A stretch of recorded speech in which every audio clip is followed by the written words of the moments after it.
안녕하세요. 가평유식 아카데미입니다. 오늘은 와인편 준비했는데요. 김명옥 강사님 모셨습니다. 안녕하세요. 안녕하세요. 예, 이번에 그 가평유식 아카데미에서 와인을 교육했던 김명옥입니다. 반갑습니다. 자, 이제 술을 직접 만들어 본다니 벌써 또 마음에 들뜨는데요. 술은 어떻게 만들까요? 예, 우리가 알고 있는 이제 와인이라는 게 포도를 발효시켜서 만든 걸 와인이라고 하는데요. 네, 그냥 가장 간단한 발효법이 와인 발효법이라고 보시면 되고요. 네, 와인 자체가 포도로 만든 걸 와인이라고 이야기하거든요. 그래서 말 그대로 포도에 있는 당분을 효모가 먹고 알코올로 전환시켜서 발효시키는 거를 이제 우리가 와인 발효법이라고 이야기해요. 그럼 와인을 만들기에 적합한 재료는 어떤 것들이 있을까요? 예, 와인은 이제 과일은 전부 와인이 될 수 있는데요. 그 중에 과일 중에 원료, 와인의 원료로 좋은 건 일단 단맛이 있어야 되고요. 그리고 신맛이 있고 거기에 약간의 떫은 맛이 있으면 와인으로 만들기에 적합한 그 과일이라고 볼 수가 있고요. 이제 그런 것들이 우리 주변에 많이 있잖아요. 그래서 가장 일반적인 게 포도라고 보시면 되고요. 이제 곧 있으면 사과, 부사나 이런 것들이 많이 나오는데 사과도 괜찮고요. 여러 가지 당분이 있는 과일은 전부 와인으로 만들 수 있다라고 보시면 되고요. 네, 예를 들어 감도 괜찮아요. 예, 이제 감이 약간 단맛도 있고 신맛은 조금 부족하지만 떫은 맛이 있기 때문에 그런 것도 와인의 원료로 충분히 사용하기 좋습니다. 와인을 간단하게 좀 말씀드리면 우리가 헷갈리는 게 과일을 가지고 만들면 와인이라고 생각하는데 과일로 만든 건 우리가 과실주라고 이야기하고요. 거기서 와인은 말 그대로 주정이 들어가지 않고 과일만을 발효시켜서 만든 걸 와인이라고 이야기할 수 있습니다. 그래서 가장 우리가 조금 구체적으로 제가 예를 들어서 말씀을 드릴 수 있는 게 우리 고창에 가면은 네, 여러분 많이 드시는 게 장어 많이 드시죠? 예, 거기 장어집에 가시면 항상 이제 벽에 이렇게 두 가지의 메뉴가 붙어 있습니다. 뭐냐면 하나는 복분자주, 하나는 복분자 와인 이렇게 붙어 있는데 그 두 개를 구분하는 방법을 어떻게 보시냐면 복분자 와인은 복분자로만 가지고 만든 거고요. 복분자주는 발효 중에 주정을 넣어가지고 도수를 조금 높인 그런 과실주라고 보시면 되고요. 그렇게 구분을 해주시면 돼요. 그리고 하나 더 팁을 알려드리자면 제가 아까 와인은 포도로 만든 것만 와인이라고 말씀을 드렸는데 거기에다 이제 종류가 다른 와인은 이름을 붙여주시면 돼요. 그래서 좀 전에 말씀드린 복분자로 만들면 복분자 와인, 사과로 만들면 사과 와인, 그리고 감으로 만들면 무슨 와인이 될까요? 감 와인. 예, 너무 잘하셨어요. 네, 이렇게 앞에다가 포도 이외의 과일로 만들면 그 과일의 이름을 붙여주시고 와인이란 이름을 해주시면 됩니다. 가장 여러분이 조금 좀 어려워하시는 부분이어서 그렇게 조금 정리를 해드릴게요. 네.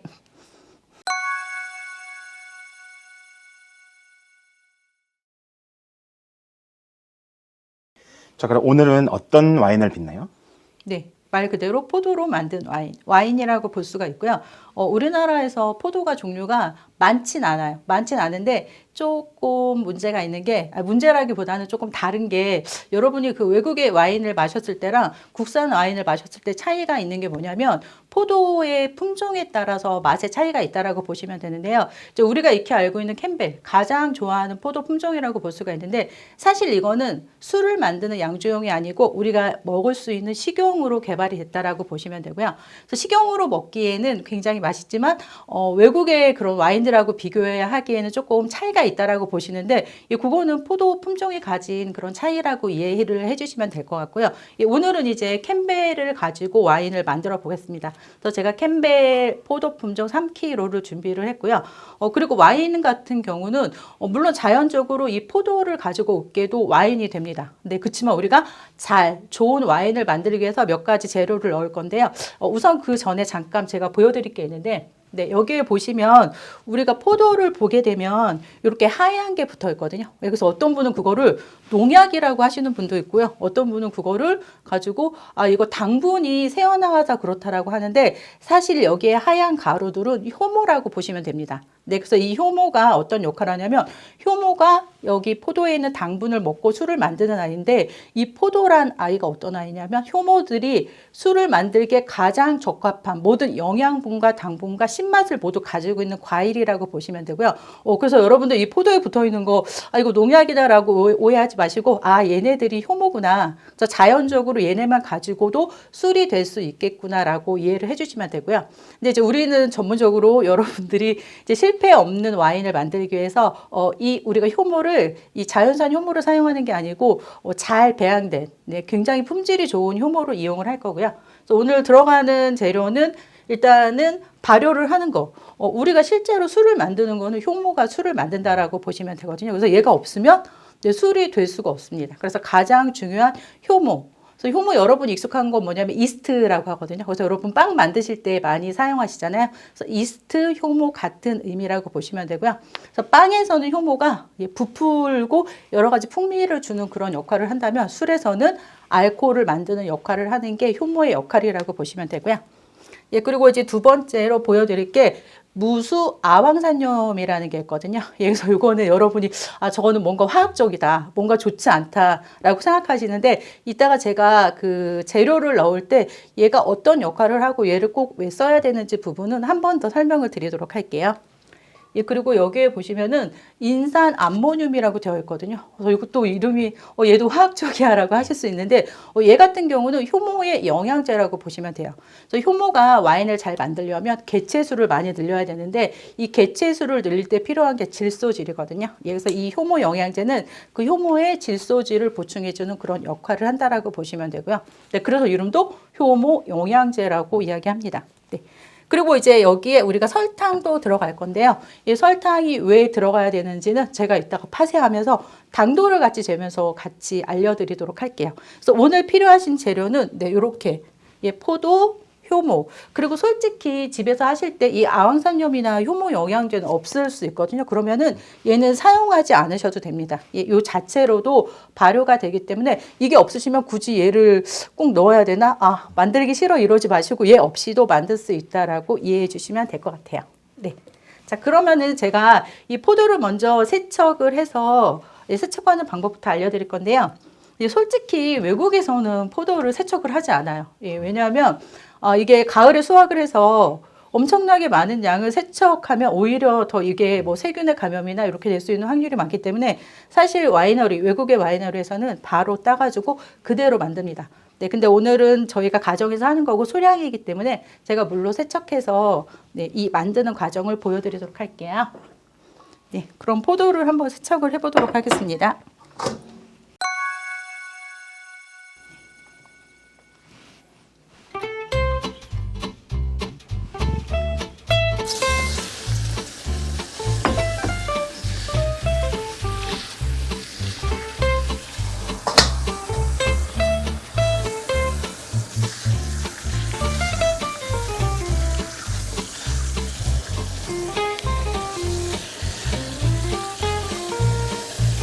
세척을 하면서 이렇게 좀 지저분하거나 약간 상태가 안 좋은 애들은 제거를 해주시고요.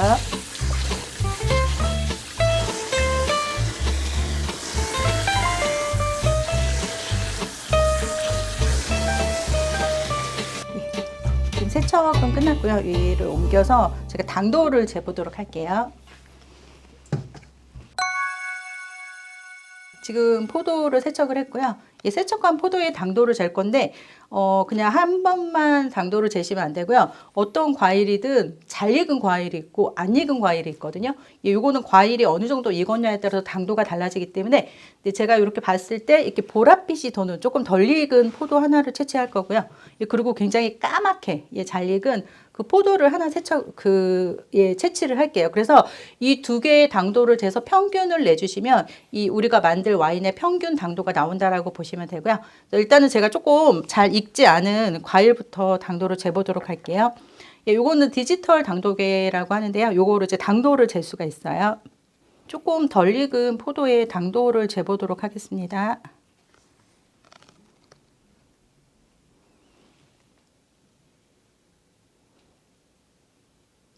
요 당도가 11.4 브릭스가 나왔고요.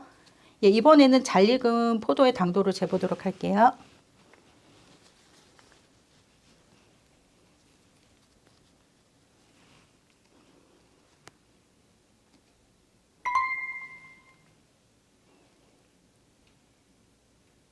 예, 14.8이 나왔죠.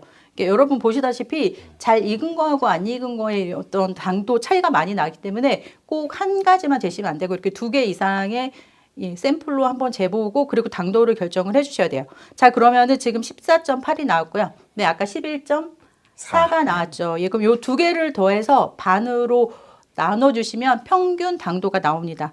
예, 우리 태풍 실장님 산수 계산 좀 네. 부탁드릴게요. 두 개 평균 13.1도가 나오겠네요. 13.1이요? 네네. 네. 예, 13.1이 이 포도의 평균 당도라고 보시면 되고요. 예, 그럼 이제 이 포도를 가지고 와인을 만들 건데요. 제가 여기서 여러분께 한 가지 말씀을 드리면 13.1 브릭스의 이 과일, 이 당도를 가지고 와인을 만들면요. 알코올 도수가 6에서 7% 정도의 알코올 도수가 나옵니다. 네, 여러분들 시중에 파는 와인 드시면 보통 13브릭스, 요즘에는 뭐 14, 15, 14.5까지도 나오는데 이걸 가지고 여러분이 와인을 만들어 두시면요. 숙성 중에 얘가 식어버리거나 식초가 될 수 있어요. 예, 그래서 당도를 더 높이면 알코올 도수도 더 올라가거든요. 네, 근데 이 포도를 가지고 이 포도가 가지고 있는 당도가 한계가 있기 때문에 얘만 가지고 발효를 하면 알코올이 낮은 와인이 만들어질 수밖에 없어서요. 예, 우리가 인위적으로 여기에다가 당분을 더 첨가를 해줄 겁니다. 네, 그래서 여기에다가 저희가 설탕을 더 넣어줄 건데요. 여러분 설탕에 대한 이미지 안 좋은 거 알고 있는데, 예, 그건 여러분이 드실 게 아니고 효모의 먹이로 설탕을 넣어서 효모한테 이제 일을 시키기 위해서 네, 여기에 넣어준다라고 보시면 되고요. 예, 그럼 어느 정도의 설탕을 넣냐라고 질문이 있으실 텐데, 보통 우리가 포도, 사과, 배, 복숭아, 자두 이런 과일은 원료 무게의 10% 정도의 설탕을 넣어주시면 돼요. 그래서 오늘 준비한 캠벨 포도가 3kg이기 때문에 여러분이 여기에 설탕을 추가를 해주신다면 300g의 설탕을 더 추가를 해주시면 얘가 최종적으로 술이 됐을 때 13%, 알코올 도수 13% 정도 되는 와인을 만드실 수가 있고요. 예, 그 정도의 알코올 도수가 돼야지 여러분이 이제 잘 숙성시켜서 좋은 분들과 드실 때 충분히 이게 변하지 않고 버틸 수 있는 그런 알코올 도수라고 보시면 됩니다. 네, 그래서 여기에 저는 설탕을 300g 넣어주도록 할게요. 자, 그럼 저희 파쇄를 시작해야 될 것 같은데 으깰 때는 어느 정도로 으깨야 될까요? 예, 지금부터 파쇄를 할 건데요. 파쇄하기 전에 이제 우리가 포도 송이에 있는 줄기 있죠. 이 줄기의 맛이 어떨까요?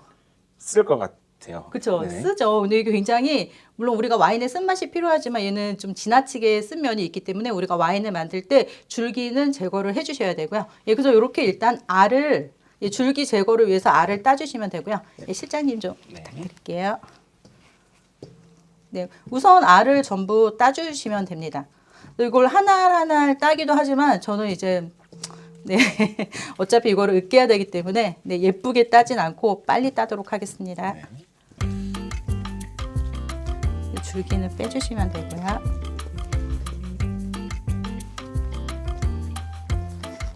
캠벨이 좋은 게 포도 향이 너무 좋죠. 그래서 특히 이제 우리는 이 캠벨을 식용으로 많이 먹었기 때문에 포도 향 하면 떠오르는 게 캠벨 향이라 이 캠벨로 만든 와인을 굉장히 좋아해요.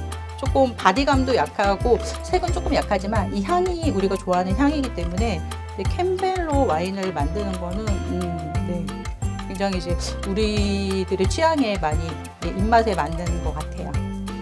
이렇게 줄기를 제거해 주시고요.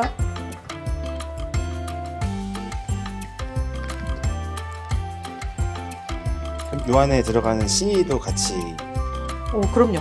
우리가 이 와인의 맛을 결정을 해주는 게 여러 가지가 있는데 일단 아까 말씀드린 당분이 있을 거고요. 이 포도의 신맛이 적당하게 있거든요. 그 신맛이 포도의 그 와인의 맛에 영향을 주고 또 거기에다가 이 껍질에 있는 폴리페놀 성분하고요. 이 씨에 있는 탄닌 성분이 어떤 우리가 알고 있는 와인의 맛을 좋게 해주는 여러 가지 요인이라고 볼 수가 있어요. 이 전체적으로 이 포도 안에 있는 여러 가지 성분들이 잘 추출이 되는 게 좋고요. 그리고 한 가지 팁을 알려드리자면 이게 지금 캠벨이 적포도잖아요. 이걸 가지고 우리가 화이트 와인을 만들 수 있을까요? 어떻게 생각하세요? 저 저는 어려울 것 같은데. 그쵸. 적포도주기 때문에. 네. 근데 제가 아까 그 당도를 잴 때 이렇게 즙을 짰을 때 즙 색깔이 어때요? 붉은색이 나오나요? 아니 하얀색이더. 네, 그래서 여러분이 꼭 이게 캔베리 적포도주기 때문에 레드와인만 만들 거라고 생각하지만 여러분이 이 즙을 먼저 착즙을 잘 하신 다음에 이걸 가지고 만드시면 캔베리를 가지고 화이트 와인도 만드실 수가 있습니다. 예, 그리고 이제 지금 파쇄를 하는데요. 이거를 뭐 믹서기로 가시는 분도 있고 여러분들이 계신데 그냥 정말 이렇게 톡톡 알맹이랑 껍질이 이 분리될 정도로 그냥 톡 네, 이렇게 해주시면 돼요. 이거를 믹서에 가시는 분이 있는데 그렇게 되면 이 씨가 깨지고요. 그 안에 굉장히 쓴맛이 거친 성분이 나올 수 있기 때문에 파쇄를 해주실 때는 그냥 이렇게 톡톡톡 해주시면 됩니다. 네, 이렇게 으깨주시고요. 그리고 요거 하면서 한 가지 알려드리면 사과로도 지금 이제 좀 있으면 사과가 나오잖아요. 예, 사과로 만드실 때도 즙을 짜서 요즘 슈롬이나 이런 게 잘 돼 있기 때문에 즙을 짜서 이용을 하셔도 되고요. 아니면 이제 믹서기에 갈아가지고 와인을 만드실 수가 있는데 너무 곱게 가시면 사과 같은 경우 나중에 짤 때 굉장히 힘들고요. 와인을 만들었을 때 탁해요.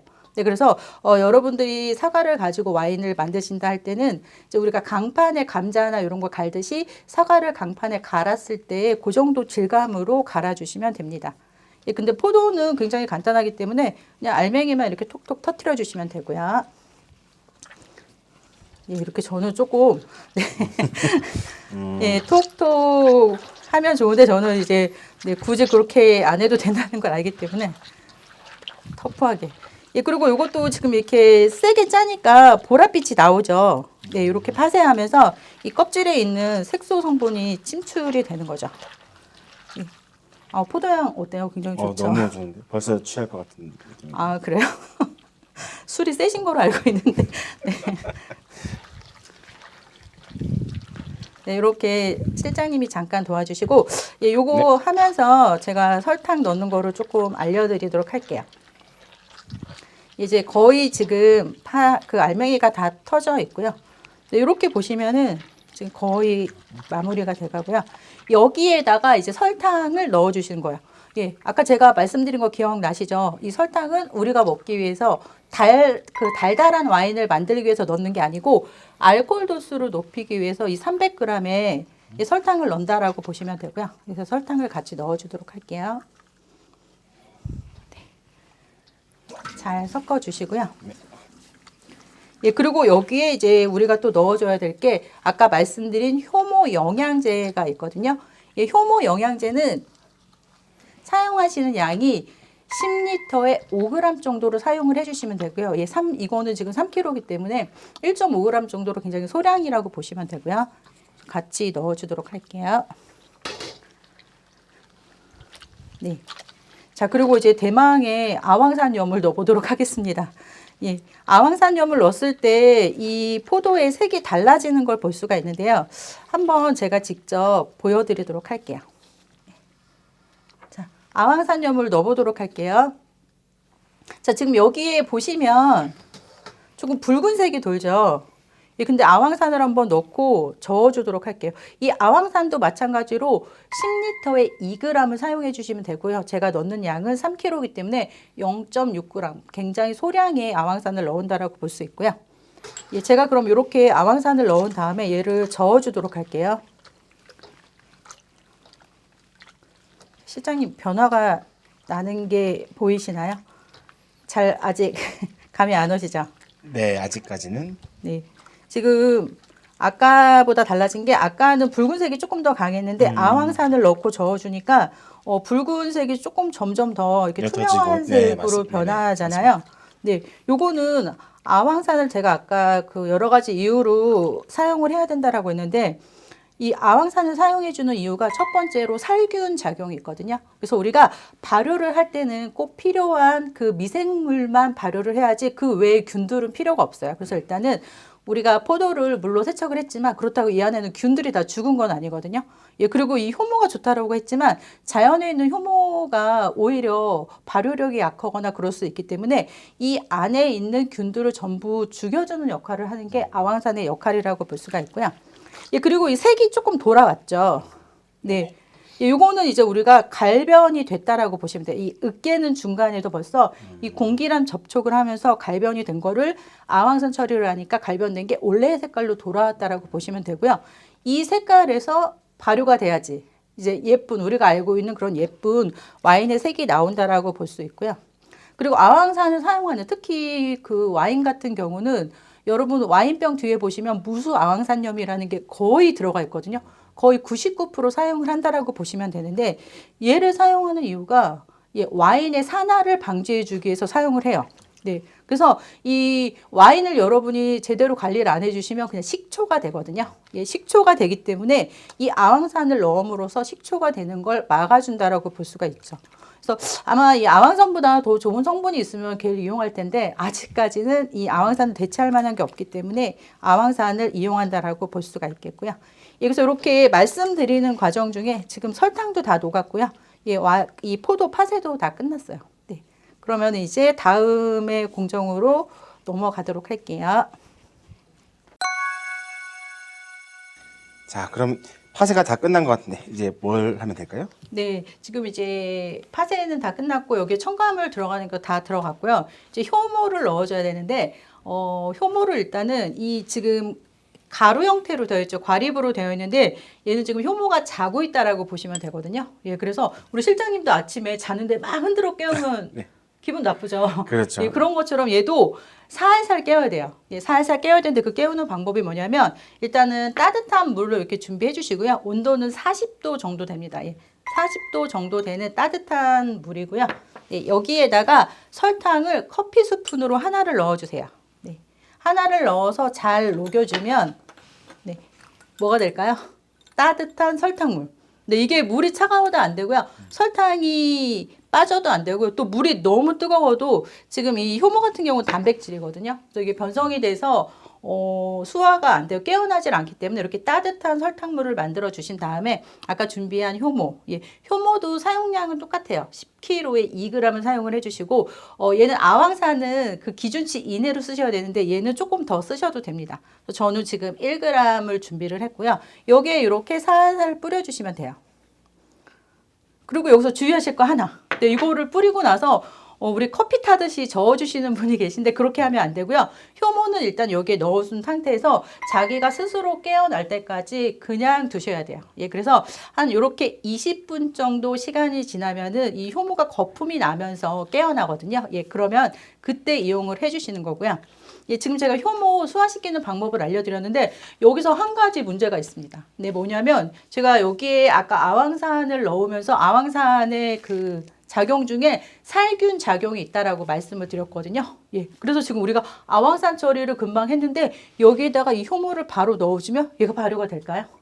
얘도 살균돼 버린 것 같아요. 예, 그래도 효모는 다른 거에 비해서 아황산에 강하지만 예, 이렇게 바로 넣어주면은 발효를 제대로 못합니다. 그래서 이 효모 같은 경우는 아황산 처리한 다음에 4시간에서 5시간 정도 뒤에 예, 효모를 넣어주시면 되고요. 지금 제가 하는 거는 여러분께 방법을 알려드린 거니까 일단은 아황산 처리를 하신 다음에 4시간에서 5시간 뒤에 이런 방법으로 효모를 잘 깨워가지고 넣어주시면 돼요. 예, 그럼 우선은 제가 효모하는 거를 알려드렸고 얘가 나중에 거품이 나는 것도 같이 보여드리도록 하고요. 통에다가 이 파쇄한 포도를 담아보도록 할게요.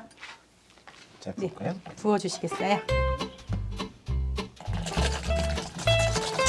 예, 포도 향이 굉장히 좋습니다.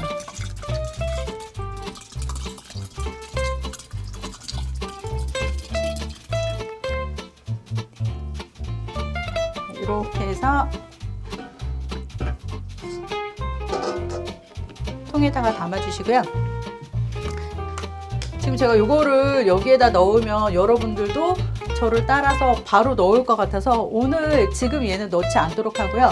나중에 4시간에서 5시간 뒤에 넣도록 할게요. 지금 얘가 뽀로록 거품이 올라오는 게 지금 보이거든요. 예, 요거는 지금 얘가 자다가 설탕이 먹이잖아요. 그래서 먹이가 있고 물이 따뜻하니까 잠에서 깨어나는 현상이라고 보시면 되고 지금 거품이 서서히 올라오고 있습니다. 그래서 거품이 완전히 올라오는 시간까지 20분 정도 걸리는 거고요. 그래서 4시간 뒤에 20분 정도 수화시킨 효모를 여기다 넣어주시는데 여기서도 한 가지 주의하실 게 뭐냐면요. 이 효모는 되도록 건드리지 않는 게 좋고요. 네, 여러분이 4시간 뒤에 이 효모로 소화시켜서 여기에 넣으셨다면 마찬가지로 젖지 않아요. 예, 젖지 않고 그대로 여기에 뿌려준 다음에 12시간 이상을 그냥 두셔야 됩니다. 네, 그래야지 이 효모가 충분히 개체수가 늘어나서 발효를 잘 할 수 있게끔 되기 때문에 효모는 되도록 저어주지 않고 그냥 두시면 되고요. 예, 그러면은 요거는 한쪽으로 치워 놓도록 하고요. 그래서 요거는 뚜껑을 닫아 주시는데 우리가 발효를 할 때는요, 효모가 이 당분을 먹고 제가 알코올을 만든다라고 말씀을 드렸는데 효모가 당분을 먹고 알코올만 만드는 게 아니고 여기에 하나 더 만드는 게 있거든요. 예, 그게 뭐냐면 이산화탄소를 만듭니다. 네, 그래서 이게 지금 효모를 넣어서 발효가 되면은 당분을 가지고 먹이 활동을 하면서 이산화탄소를 계속 만들기 때문에 이게 뚜껑을 여러분이 꽉 닫아 주시면 이게 어떻게 될까요?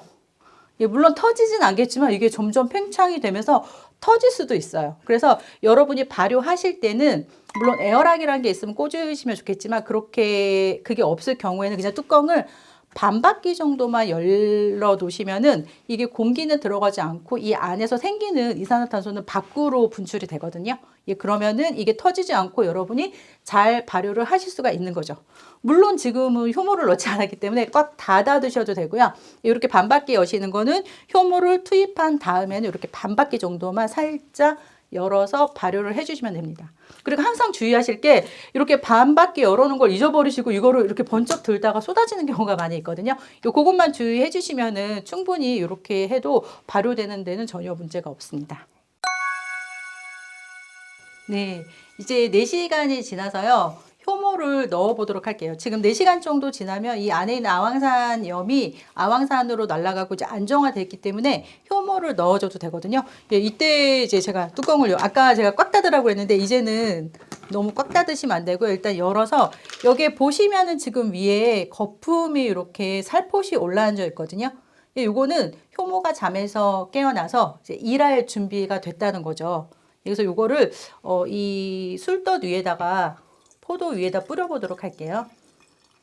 네, 요렇게 넣고 저어주시면 안 돼요. 네, 요렇게 넣어주신 다음에 이대로 뚜껑을 살짝 꽉 닫은 상태에서 반바퀴 이렇게 열어놓으시면 이제부터 본격적으로 발효가 시작이 되는 거고요. 이게 벌써 거품이 나는 거 보이시죠? 네, 얘네들은 당분을 먹기 때문에 여기에 들어가자마자 바로 이 당분을 먹고 알코올 발효를 시작을 해요. 그래서 이렇게 두는데 이때도 마찬가지로 젓지 마시고 12시간 정도 그대로 두셨다가 12시간 지난 다음부터 하루에 한 번씩 저어주시면 네, 발효가 직접 여러분이 거품도 나고 색소도 나오는 걸 여러분이 직접 보실 수도 있거든요.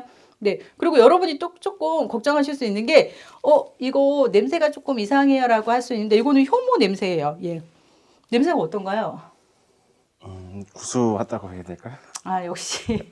예, 구수할 수도 있는데 약간 이제 그 냄새가 약간 조금 쿰쿰한 냄새가 날 수도 있는데 요거는 효모 자체의 향이기 때문에 여기에 넣었을 때 발효가 되면서 이 냄새가 조금 더 강해질 수가 있거든요. 근데 요거는 뭐 발효가 잘못되거나 뭐 이상해서 나는 게 아니고 발효하는 발효취라고 그러죠.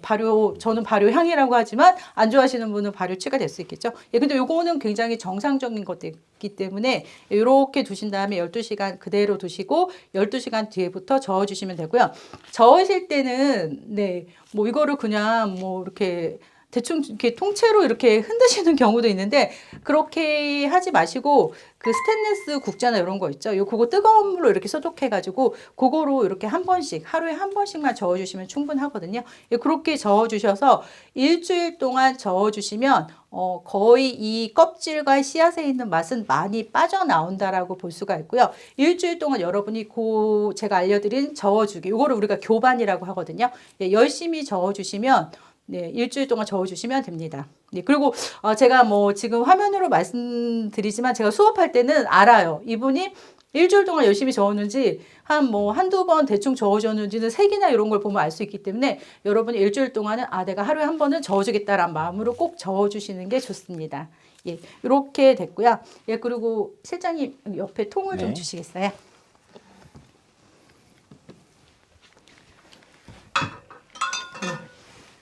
자, 지금 여기 앞에 있는 거는 제가 일주일 전에 만든 와인이거든요. 예, 지금 여기 옆에 만든 거랑 조금 다르죠. 예, 색이나 이런 것도 굉장히 차이가 많이 나죠. 네, 얘는 이제 발효할 준비가 된 거고 얘는 어느 정도 발효가 진행이 돼서 반쯤 완성된 상태라고 보시면 되고요. 색도 지금 보면은 많이 침출돼 있고 이 술떡도 색이 많이 빠졌어요. 그래서 약간 바랜 듯한 그런 느낌. 그리고 이게 와인을 발효할 때 제가 아까 이산화탄소가 나온다라고 했잖아요. 그래서 여러분이 이걸 저어주시다 보면은 이 술떡이 다 위로 떠 있거든요. 예, 그렇기 때문에 저어주지 않으시면 이 안에 곰팡이가 필 수도 있고요. 예, 그리고 이제 그 색소가 골고루 추출이 되는 게 아니고 밑에서만 추출이 될 수도 있어요. 그래서 여러분께 제가 하루에 한 번씩 저어주라는 게 그런 이유라고 보시면 되고요. 네, 이렇게 일주일 정도 지나면은 이제 어느 정도 침출이 됐기 때문에 이제 짜주면 되고요. 네, 짜는 거는 제가 다시 지금 보여드리도록 할게요. 예, 이제 일주일 지난 요걸 가지고 우리가 이게 발효가 끝날 때까지 이 건더기채 발효하는 게 아니라 중간에 한번 짜줄 거거든요. 그래서 왜냐하면 지금 충분히 이 안에 있는 성분들이 다 우러났기 때문에 얘를 짜서 찌꺼기는 버려줄 거예요. 그래서 이렇게 거름망이나 이런 여과망 또는 뭐 부직포 이런 게 있으시면 이걸 준비해 주셔서 여기에다가 이 와인, 일주일 발효된 와인을 짜주도록 하겠습니다. 지금 여기 보시면은 굉장히 맛 없게 생겼죠. 이거는 이 안에 내용물이 다 나와서 그렇다라고 보시면 되고요. 네, 먹겠습니다. 여기에 부어주세요.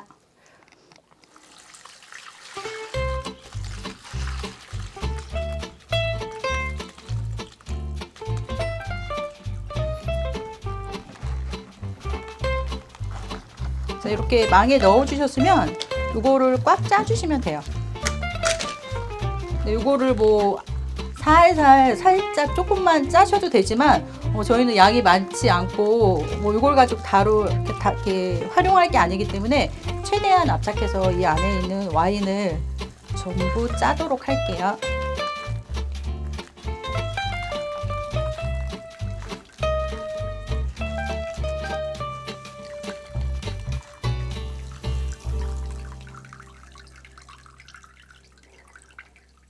예, 지금 다 짰고요.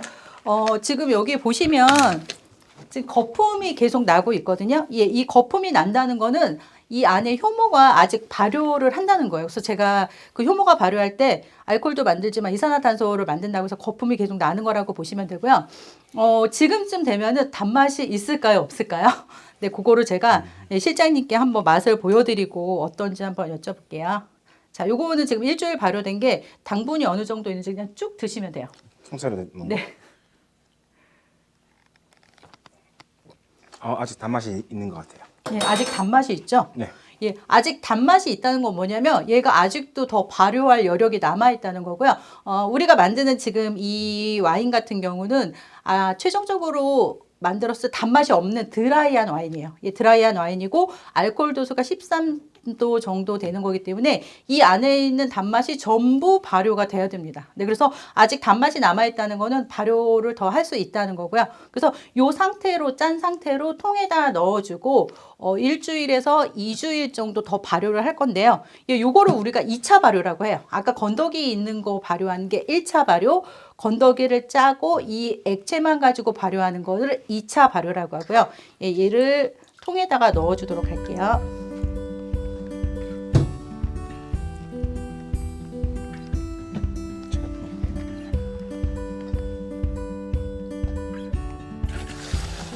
색이 굉장히 예쁘죠. 포도주스 같은 색깔. 그렇죠. 향도 지금 포도주스 같은 향이 나는데 지금 여기에 거품이 굉장히 나잖아요. 물론 이게 떨어지면서 거품이 난 것도 있지만 아직 발효 중이라는 거라고 보시면 되고요. 그리고 요 차이가 뭐냐면 이 색이 굉장히 보랏빛이지만 탁한 느낌이 들잖아요. 이 탁한 건 뭐냐면 효모들이 여기에 엄청나게 많이 모여 있다는 거예요. 그렇기 때문에 왜냐면 이제 이걸 일을 하려면 일꾼이 많아야 되는데 우리가 1g의 효모를 넣어줬지만 지금 여기에는 엄청난 많은 양의 효모들이 와인을 만들고 있다라고 보시면 되고요. 이렇게 해서 일주일에서 2주일을 더 둘 건데요.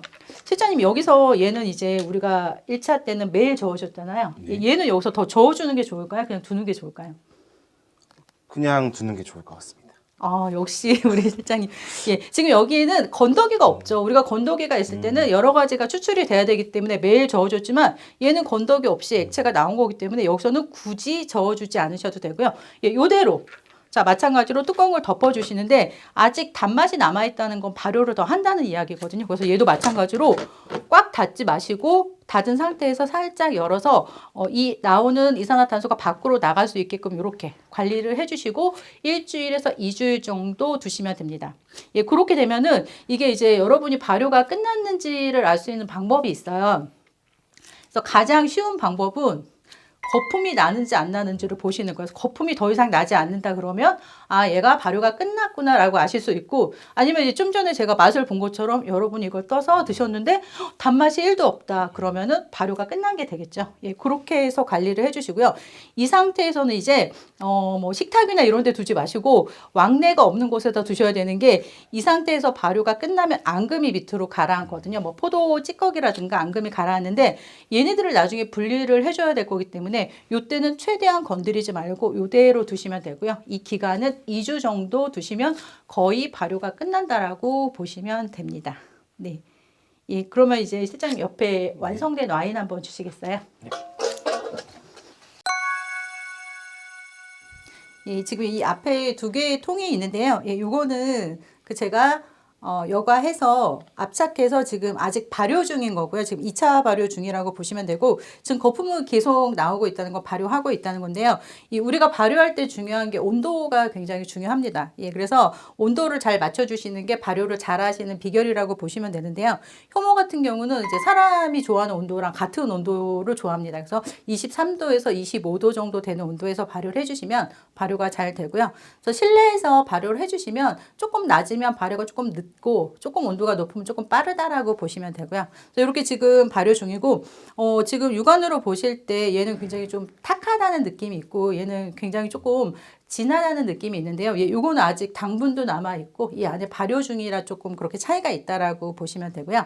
그래서 요게 지금 이 발효 중인 게 2주 정도 지나면 이렇게 발효가 끝난다라고 보시면 됩니다. 예, 그래서 아, 발효가 끝났으니까 마셔도 되겠구나라고 하지만 예, 여기서 끝이 아니죠. 예, 여기서 더 해주실 게 뭐냐면, 요거는 지금 제가 병입을 하기 위해서 이제 앙금을 분리해서 좀 숙성을 시킨 상태인데요. 요게 지금 발효가 끝나면 한 2주 정도 지나서 발효가 끝나면 이 밑에 앙금이 한 0.5cm 정도 되게 가라앉아요. 그래서 눈으로 식별이 가능하거든요. 네, 그러면은 이 앙금채 숙성을 하게 되면 나중에 와인에서 조금 안 좋은 향이 나기 때문에 이 앙금을 분리해 주시고 이 맑은 걸 가지고 숙성을 해 주시면 돼요. 그래서 이렇게 발효가 끝나면 앙금을 분리해서 그 통에다가 맑은 것만 가지고 이제 이때 비로소 숙성이 들어가는 거예요. 예, 여기까지 발효가 끝난 거는 이제 여기까지고요. 그 다음에 숙성이 들어가는데, 숙성은 앙금을 분리한 상태에서 한 2개월에서 3개월 정도 숙성을 해주시면 발효가 끝났을 때보다 훨씬 맛도 부드러워지고요. 예, 향이나 이런 게 훨씬 살아나기 때문에 바로 드시지 마시고 꼭 숙성 과정을 거치셔야 되고요. 그래서 이렇게 숙성이 완성이 되면은 이 상태에서 이제 병입을 해주시면 되는 겁니다. 예, 근데 이렇게 숙성 중에도 밑에 앙금이 가라앉을 수 있거든요. 그래서 여러분이 기회가 되신다면 한 번이나 두 번 정도 더 이 앙금을 분리를 해주시면 훨씬 더 맑고 깨끗한 와인을 드실 수가 있고요. 그리고 이건 한 가지 또 팁을 알려드리자면, 지금 이 통이 이렇게 크죠. 근데 와인이 반밖에 없죠. 그럼 나머지는 지금 산소가 들어있다는 거거든요. 그래서 이런 상태로 숙성을 시키는 것보다는 여러분이 이 와인이 들어갈, 그러니까 꽉 채울 수 있는 통으로 옮겨서 2개월에서 3개월 숙성을 해주시면 이 공기와의 접촉이 적기 때문에 훨씬 더 색도 예쁘고 맛있는 와인을 드실 수 있기 때문에 이렇게 여유 있게 두지 마시고 꽉 채워서 숙성을 해주시면 더 좋습니다. 네. 예, 그럼 이제 이 완성된 거 가지고 숙성이 끝난 걸 가지고 병입을 한번 해보도록 할게요. 예. 이제 우리가 만든 와인이요, 발효 과정을 거쳐서 숙성까지 끝났고요. 이제 대망의 병입 시간이 돌아왔습니다. 예, 그래서 지금 열심히 지금 이거 기간까지 한 4개월 정도 걸린 거거든요. 3개월에서 4개월 정도 걸린 거를 병입을 해보도록 할게요. 네, 병입을 위해서 조금 따라 보도록 할게요. 색이 굉장히 맑죠? 지금 발효 중인 거는 굉장히 탁한데 얘는 지금 앙금까지 다 분리를 했기 때문에 상태가 굉장히 맑다라고 볼 수가 있고요. 향이 지금 올라오는 게 너무 좋습니다. 이 상태로 해서 병입을 해보도록 할게요. 예, 병은 보통 와인병이 녹색이나 갈색병을 쓰셔도 되는데 저희는 비주얼을 위해서 유리병을 봤고요. 요거는 지금 용량이 작거든요. 375ml인데 이 정도면 여러분이 너무 큰 병에 담지 마시고 선물용으로 하나씩 주시기 좋으니까 이런 병 추천을 드릴게요. 예, 여기에 담아 보도록 할게요. 이거 담으실 때 거품이 많이 나기 때문에 좀 천천히 담아 주시는 게 좋고요.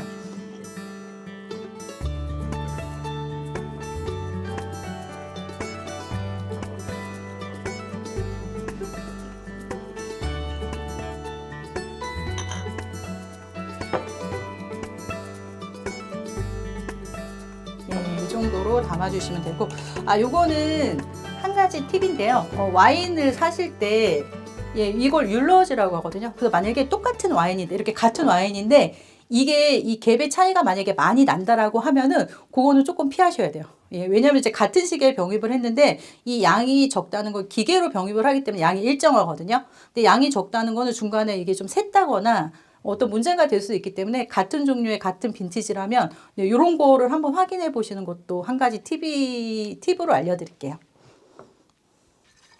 네, 이렇게 담아주신 거는 병으로. 원래는 이제 와인을 만들 때 이렇게 병입을 하고 나서 코르크 마개로 하고 이제 위에 캡슐까지 씌우는데요. 지금 저희는 이제 여러분들이 집에서 쉽게 드실 수 있게 하기 때문에 이렇게 유리병에 채워서 이 뚜껑 꽉 닫아주시고 최대한 공기가 들어가지 않게 이렇게 해주시면 되고요. 그리고 이제 시중에서 파는 와인 중에 코르크 마개로 된 거 있잖아요. 보통 이제 코르크로 많이 되는데, 그거는 저장하시고 두실 때 이렇게 세워서 두시면 안 되고요. 눕혀서 보관을 하셔야 돼요. 이렇게.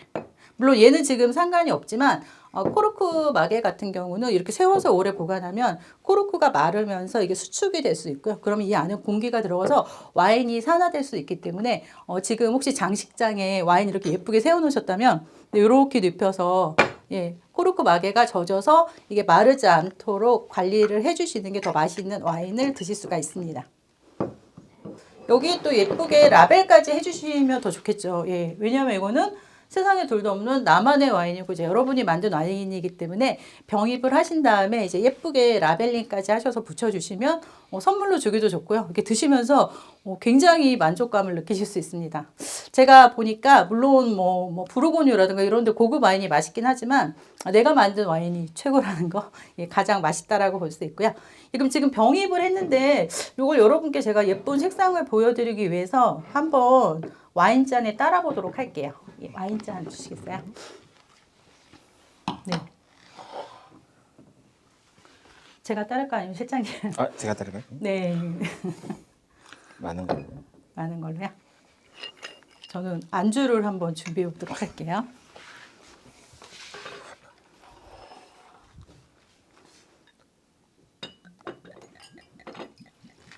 소리가.